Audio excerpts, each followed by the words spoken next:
Okay, third time trying to record this video. Okay. Anyways, this is the Outbreak File 1 tier list. This is going to be based off of online play, how easy it is to pick up a character, and how I think you should be playing the character online. This is going to be in order as well. That being said, even though it's in order, just because someone is dead last in the thing doesn't mean they are not playable or they're not viable. It just means that they struggle more than the other characters do on their own or in situations. And I'll explain that, what I think is at least what I think those situations are. I'm not nearly no pro at Resident Evil, but I've been playing this series for years, especially Outbreak. So let's see what I can say. All right. So first of all, Cindy, if you guys played Outbreak for any amount of time, if you played all the characters, you know Cindy is the best character in the game. She can do anything she wants. I personally think how you should be playing Cindy is you should be playing her as a medic because she has her herb cases and they can stack on top of each other. You put herbs in there, and that gives you four of your personal inventory slots to use for keys or weapons. Um, and if you pair her up with George, you guys are on fire. You can give him medicines. You can give him herbs, and he can make medicines out of those herbs, which you get a lot more out of your medicine in the long run. And then she has decent run speed, not the best or the worst. I would say she's dead in the middle with her high heels. I think because she's a waitress, so she's used to moving fast. Um, and then she has her spot dodge, which is R1 and X or R1 and circle if you're playing the American version. But she does this mechanic where she ducks her head and dodges, and it's very good because it's completely invincible from the time she goes down to the time she goes up. She's completely invincible. And you could use it very offensively when you're running around enemies. Like if someone's about to grab you or hit you, just do it and you avoid them. And because of that, she can kind of do whatever she wants. Like I said, she can fight and like while she can't really stagger people with her gunshot, she can just duck when when she gets approached. She can run around and do errands and run by herself because she's fast enough to outrun enemies.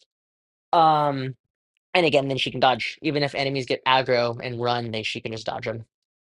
Um, so next character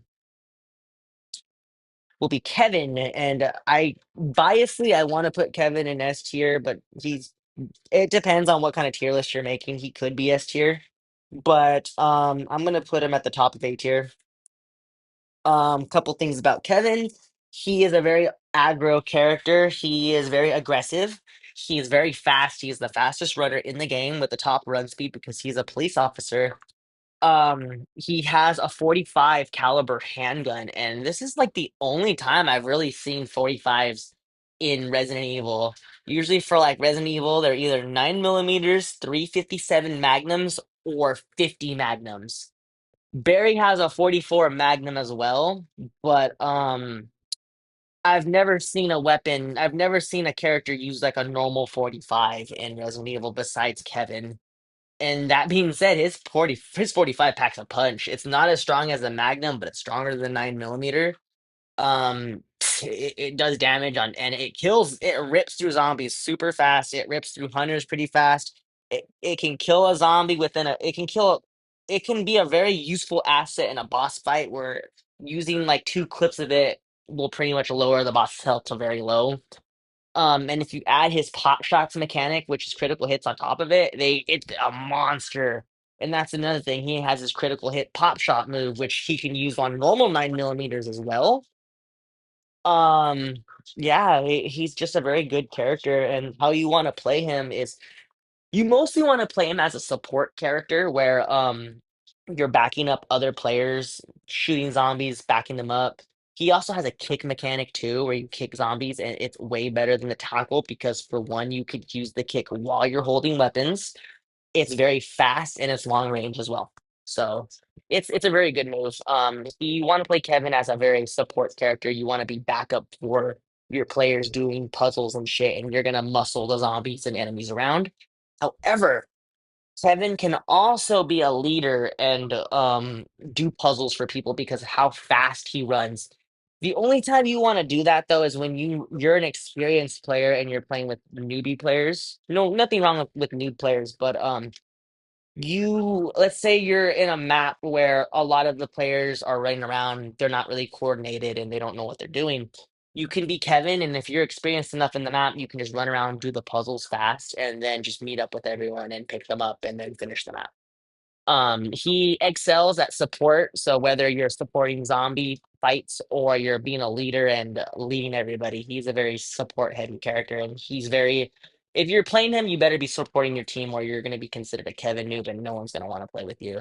Kevin noobs back in the day were players that just ran around and did nothing and were no help to the group at all.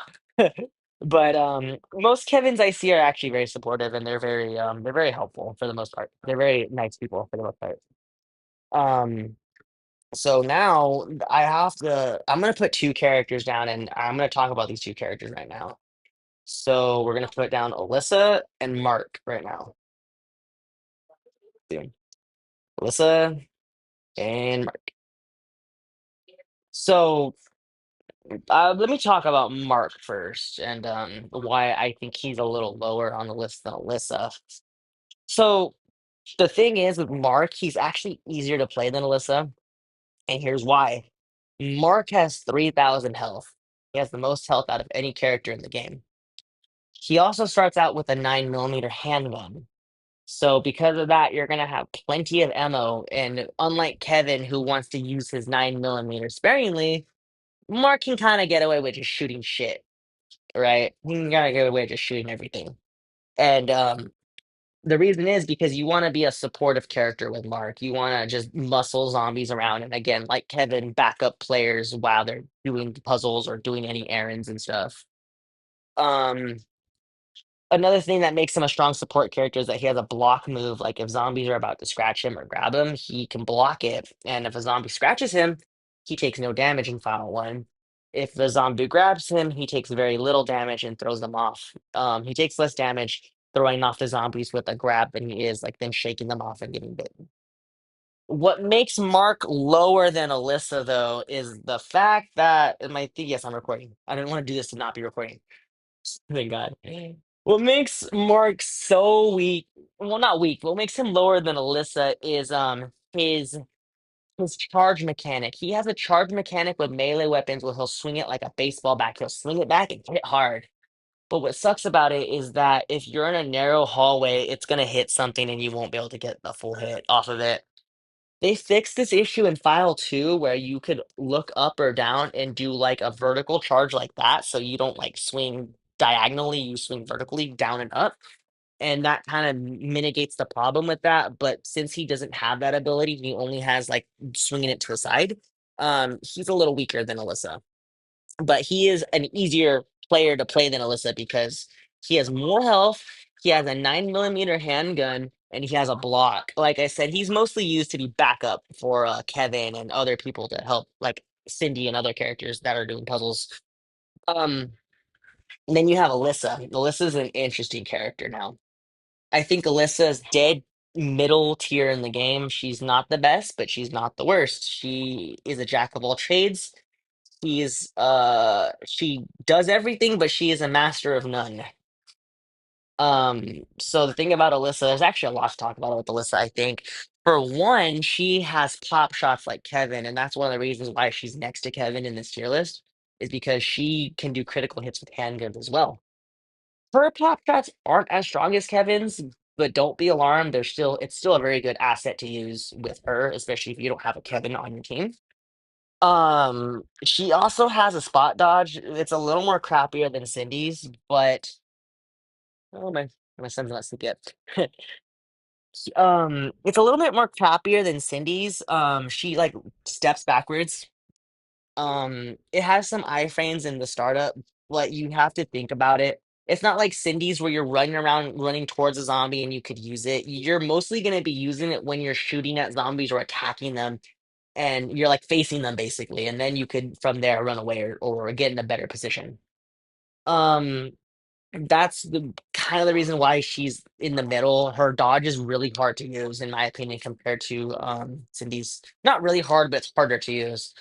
And then the reason why she's middle of the tier though too is that she has lock picks and you can unlock drawers and shit with it, but the main thing you want to unlock are there are certain doors in certain scenarios where you can unlock the doors. Like in Hellfire, I think you can use the silver relief instead of having the silver and gold relief key, you can pick the locks with Alyssa. And if you do that, you skip two puzzles. Those are two big skips that you can do. With that, there's also two big skips you can do in Outbreak where you can unlock the first door with the key, without a key, with the lockpick. And then you can go to the second door, which is the blue tag door upstairs, and unlock that with a lockpick. On normal and easy difficulty, this isn't really a big issue because you can just pick up the key in the bathroom, which is faster to do than the lockpick. But on very hard difficulty, where you need to pick up the key from Will's dead body after he turns into a zombie, which means you have to wait for the zombies to break in, it is a lot more easier just to unlock the door with the listen. That's how you save time. And if you do that, then you can just unlock the next door without having to go on the balcony and deal with that zombie on there. So you're opening two doors and saving time on those two doors. You know what I mean? So she's actually really good, especially in those two scenarios that I mentioned. She's really, really good. But again, it's one of those things where it's like you have to play very careful because she doesn't have as much health as the guys. However, that being said, she has the most health out of all the women with 2,000 health. So that's also a reason why she's a jack of all trades. She can kind of do whatever she wants. On top that off with better run speed than Cindy, she can run errands. She could do puzzles. And when I say run errands, that means going out looking for key items or looking for healing items or weapons. And then puzzles are obviously specifically puzzles. But she could do puzzles, run errands, she can fight with the boys because she has her pop shots and her dodge mechanic on top of that. She really is basically a female Kevin, but with a dodge. She's really good if you can get past her skill gap with the dodge. She's really good. And that's like kind of like reason why I think her and Mark tie together. It's say you want to play a character that's a little bit harder but is good. You don't want to play Kevin, no, you'll play Alyssa. You want to play someone that's just really easy to pick up and not really have to do anything. You could either play Kevin, Cindy, or Mark. There's three characters we could pick up and play a character that's still on the same tier, but it's harder to use. So let me go to my next one. These are also two characters I can't really talk about without talking about each other. So I'm gonna put George and Jim next on B tier. And the thing is with George and Jim, I would argue they're tied. The only thing that makes George better to use than Jim is that he's more straightforward to use than Jim.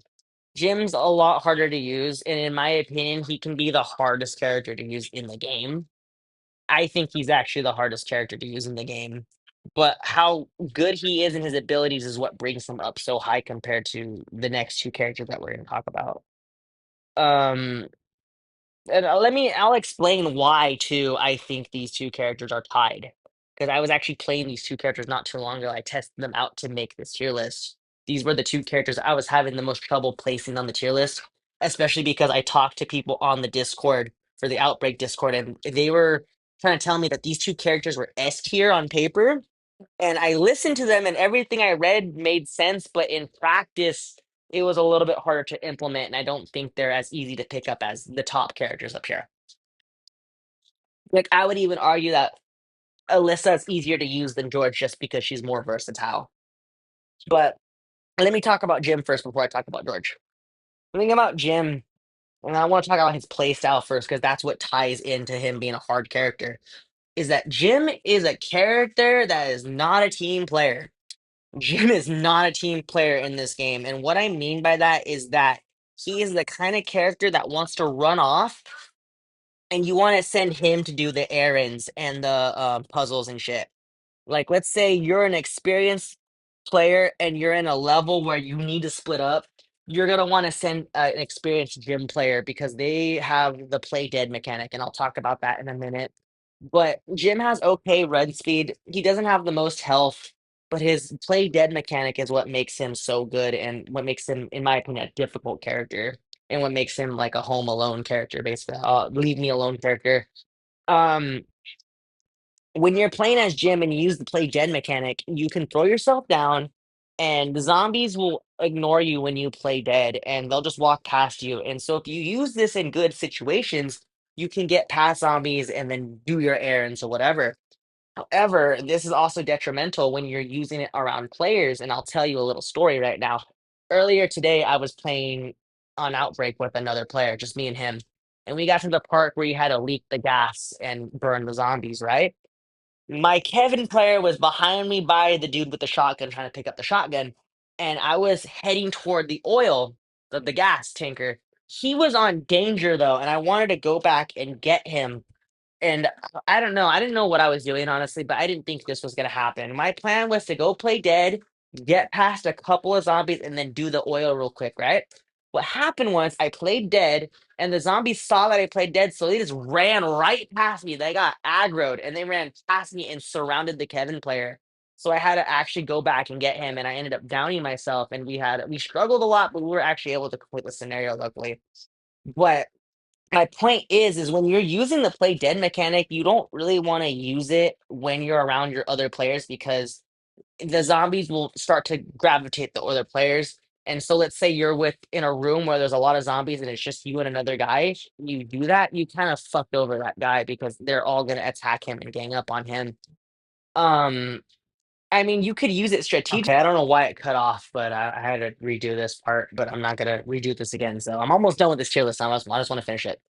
Anyways, so like I was saying with Jim, you could use the play dead mechanic as a strategy where it's like on bosses, if you're about to get hit, you could use it as a dodge. You know what I mean? And then same thing with normal enemies, you could use it as a dodge, but if you're using it with your friends around, you just got to be careful and make sure they're not going to get swarmed with enemies when you use it. Because if you do it at a wrong time, they'll your enemy, your opponent, your friends will get swarmed, and it'll be really fucked up for them.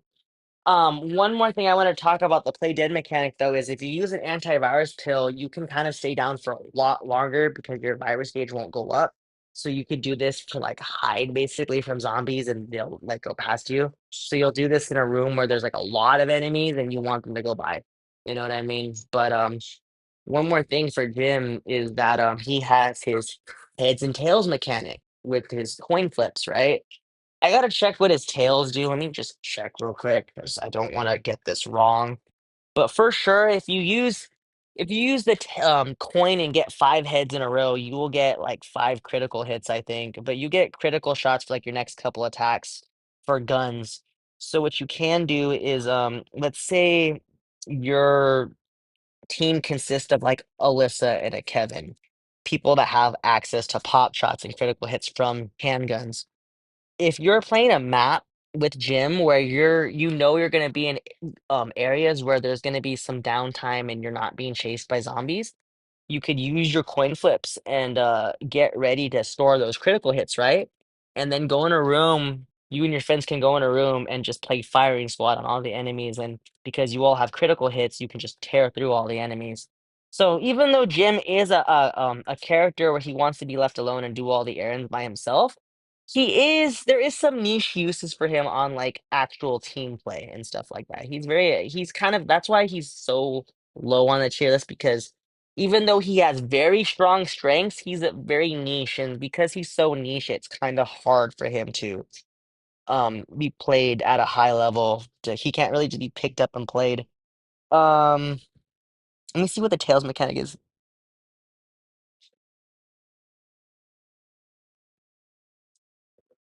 Okay, yeah, so each time Jim gets a heads, he gets a 15% critical hit. So if he stacks, he can keep stacking it over and over again. So let's say you get like 5. What's 5 times 15? Exactly. That it gets bumped up that much percentage. You know what I mean? That's really good. But Jim does have low health at 1800, so he wants to be careful and run around. But again, his play dead mechanics overpowered when it comes to dodging. So, anyways, now we'll go to George, and this is kind of why I wanted to. I talked about Jim first. Um, my son fell asleep. Um, the thing about George is he's higher than Jim because he's more straight up character. He's obviously a medic. You want to make medicines with him, and that's how he succeeds. And if you pair him up with Cindy, doctor and nurse, basically, you guys have access to all the best health healing items in the game, basically. Besides first aid sprays, you can't make first aid sprays, but you can make some stuff that are pretty close to it. Well, the only reason I have George solo is because of his special tackle. And the thing is, people were trying to tell me on the Discord that George's special tackle makes him S tier. I don't think it is. On paper, it does because what they were telling me is, oh, if you. Oh, let me explain the tackle first and how it works, and then you can decide what it is. But how George's tackle works is he has a normal tackle like everyone else, and then he has a special tackle. And what his special tackle does is he kind of throws himself back in like in a charge attack. Kind of, it looks like he's kind of like best way I could say is squatting down for a shit or something, but yeah. I would kind of compare it to him charging the Kamehameha, where he like backs up and he's like in a crouching stance. But when he does that, like in the very first frames of the animation, throws himself back to go, he crouches down to throw himself back. When he's doing that crouch down, when he's transitioning into crouch, he has iframes. So, like, let's say a zombie is about to grab you or scratch you, you can tap that. He'll do a quick dodge and then tackle, which is really good. Sorry, the screen. I'm holding my phone. Um, it's really good, but on paper it's really good. But then in practice, it's a lot harder to do than it looks. Because the thing is, the whole point of the tackle is to get a full charge tackle. A full charge tackle will knock down a zombie in one hit, unlike your normal universal tackle, which will shove him and doesn't knock him down. A full tackle charge from George will knock down a zombie. The problem is when you're doing it from close range, you can get grabbed out of it. Like, let's say you use the iframes already and he's in the crouch position. You can get grabbed while you're in the crouch position and you can get scratched out of the crouch position. So let me give you a couple examples, right? Let's say a zombie's coming up to you and you're like, oh shit, let me charge my attack. And he lunges at you when you start to charge. So he's next to you, but he kind of like whiffed. You're like, okay, perfect. I can just fully do my charge real quick. And you're charging, all of a sudden zombie just smacks you with a scratch and it just completely negates your charge. You know what I mean? Another situation, zombies point blank in your face. You're obviously not gonna want to charge because you're not gonna have enough time to hit him. You're either gonna get grabbed or scratched. In that situation, you're just gonna want to do the dodge real quick and hit him with the short tackle, you know? The best way to use the charge tackle is when they're coming up to you, like you have a little bit of distance and you can kind of determine I can do a full charge by the time they get up to me. That's the time to actually use the charge. Other than that, if you're point blank, you're just gonna want to do the dodge, which is just tapping the charge button, the special button. So just duck down real quick, tackle, duck down real quick, tackle. But then, like, if you charge it, he'll duck down, stay down, and that's the charge, and then tackle. But he can get hit during the charge animation. He can't get hit in the duck animation or grab, but if he's charging, he could. So that's why I have him so low because you kind of have to hard commit to either a tackle or dodge. You know what I mean? There are some situations where the zombies will be stupid and you can get a full tackle at close range, but it's very situational. You like I said, it's not like Cindy's dodge or Alyssa's dodge where you can kind of just do it willy-nilly and just run around. You have to time it, you have to think about it, and you have to kind of use it in a way where it's offensive as well. It's very situational. That being said, I don't think George is a bad character at all. I just think when it comes to that aspect of his character, he's a little flawed because he has to hard commit to it. He either has to go for he has to either go for the charge or go for the dodge. It isn't like Cindy where I can just dodge, attack, dodge, and not really have to worry about anything. You have to worry about it. You have to commit to it. But other than that, he is not bad. I think he is okay. He's a good character. Now these two characters. People were telling me Yoko is the worst character in the game, right? Yoko is the worst. I don't think Yoko is the worst, and here's why. The thing about Yoko is her playstyle is pack mule. She is just a player that you want to keep around you, and you want to just give her all the items, or she wants to find items and keep them for players to give to players when they need them. I do not recommend Yoko players go on their own because she has the least amount of health and she is very, very slow. She can't really outrun zombies. She is best played with um she is best played with a shotgun because she actually gets normal run speed with a shotgun, so then she could kind of keep up with everyone.